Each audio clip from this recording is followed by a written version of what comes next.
জুলাইয়ের সেই ঐতিহাসিক ছাত্র জনতার বিপ্লব, শেখ হাসিনার দেশত্যাগ, আর এবার বাংলাদেশের রাজনীতির সবচেয়ে বড় চেয়ার থেকে বিদায় নিলেন রাষ্ট্রপতি মোহাম্মদ শাহাবুদ্দিন। হ্যাঁ, স্বাস্থ্যগত কারণ দেখানো হলেও আসলেই কি এটা সাধারণ কোনো পদত্যাগ, নাকি এর পেছনে লুকিয়ে আছে এক বিশাল রাজনৈতিক সমীকরণ এবং পর্দার আড়ালের কোনো গোপন চাপ? আজকের ভিডিওতে আমরা উন্মোচন করব এমন কিছু চাঞ্চল্যকর তথ্য যা মূল্যধারার মিডিয়ায় হয়তো আপনি দেখেননি। ভিডিওটি শেষ পর্যন্ত না দেখলে বাংলাদেশের রাজনীতির এই নতুন চালটি আপনি কখনোই বুঝতে পারবেন না। গত 24শে জুলাই হঠাৎ করেই ৭৬ বছর বয়সী রাষ্ট্রপতি মোহাম্মদ শাহাবুদ্দিন তার মেয়াদ শেষ হওয়ার পুরো 2 বছর আগেই পদত্যাগ করেন।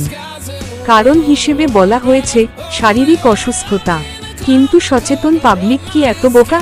আমরা যদি একটু পেছনের দিকে তাকাই, জুলাই বিপ্লবের পর থেকেই কিন্তু এই রাষ্ট্রপতির পদত্যাগের দাবিতে তীব্র ক্ষোভ ছিল। শেখ হাসিনার পদত্যাগপত্রের সত্যতা নিয়ে তার একটি মন্তব্য পুরো দেশে ঝড় তুলেছিল।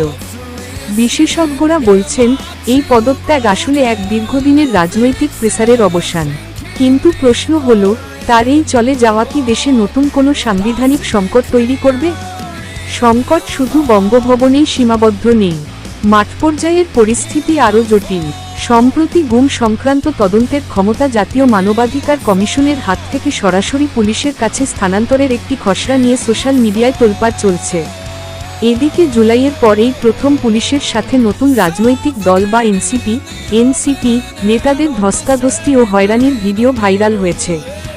সাধারণ মানুষ এখন প্রশ্ন তুলছে, আমরা যে স্বাধীনতার স্বপ্ন দেখেছিলাম, পুলিশ প্রশাসন কি আসলেই সেই ট্র্যাকে ফিরতে পেরেছে, নাকি ক্ষমতার চেয়ার বদলালেও ভেতরের সিস্টেমটা একই রয়ে গেছে? বাংলাদেশ এখন এক ঐতিহাসিক ট্রানজিশন বা পরিবর্তনের মধ্য দিয়ে যাচ্ছে। একদিকে সাবেক প্রধানমন্ত্রী শেখ হাসিনার বিচার প্রক্রিয়া শুরু হওয়া, অন্যদিকে রাষ্ট্রপতির পদত্যাগে তৈরি হওয়া শূন্যতা, সব মিলিয়ে আগামী কয়েকটা মাস বাংলাদেশের ভবিষ্যতের জন্য অত্যন্ত ক্রুশিয়াল। যদি এই রাজনৈতিক দলগুলো এবং অন্তর্বর্তীকালীন সরকার নিজেদের মধ্যে সঠিক সমন্বয় করতে না পারে, তবে আবারও কি কোনো বড় অস্থিরতা ধেয়ে আসছে?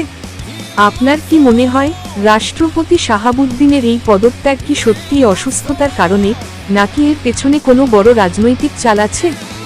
আর বাংলাদেশের এই বর্তমান পরিস্থিতি নিয়ে আপনার মতামত অবশ্যই নিচে কমেন্ট করে জানান। ভিডিওটি ভালো লাগলে একটি লাইক দিন এবং এই রকম ইন-ডেপথ অ্যানালাইসিস সবার আগে পেতে চ্যানেলটি এখনই সাবস্ক্রাইব করে রাখুন। দেখা হচ্ছে পরের ভিডিওতে। ধন্যবাদ।